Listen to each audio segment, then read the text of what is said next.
இந்த மாதிரி கோமதி சக்கரத்தை நம்ம 16 வச்சு வழிபடுறப்ப என்ன ஆகும்? 16ம் பெற்று பெருவாழ்வும் வாழ்கன்னு பெரியவங்க வாழ்த்துவாங்க. அது 16 குழந்தைகள் கிடையாது. 16 வகையான செல்வங்கள்ங்கிறது இன்னைக்கு நம்ம எல்லாருக்கும் தெரியுது.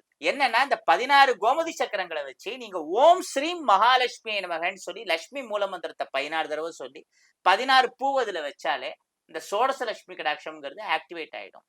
இந்த லட்சுமி மந்திரத்துக்கு முன்னாடி ஓம் நமோ நாராயணாங்கிற அஷ்டாட்சர மந்திரத்தை சொல்லணும்.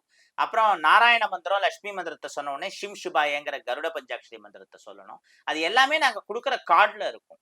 ஒன்ஸ் ரிசீவ் ஆனதுக்கு அப்புறம் என்ன டவுட்னாலும் கேட்கலாம். அந்த கோமதி சக்கரத்துல பெரிய சைஸ் கோமதி சக்கரம், மகாராஜ கோமதி சக்கரம்.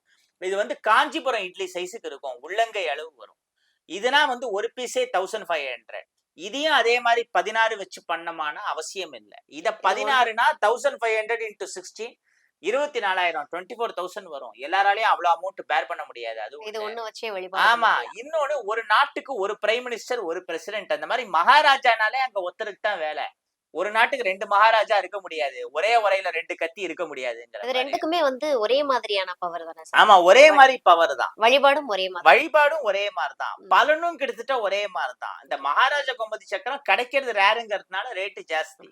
அதனால யாருக்கு என்ன தேவையோ வாங்கிக்கலாம்.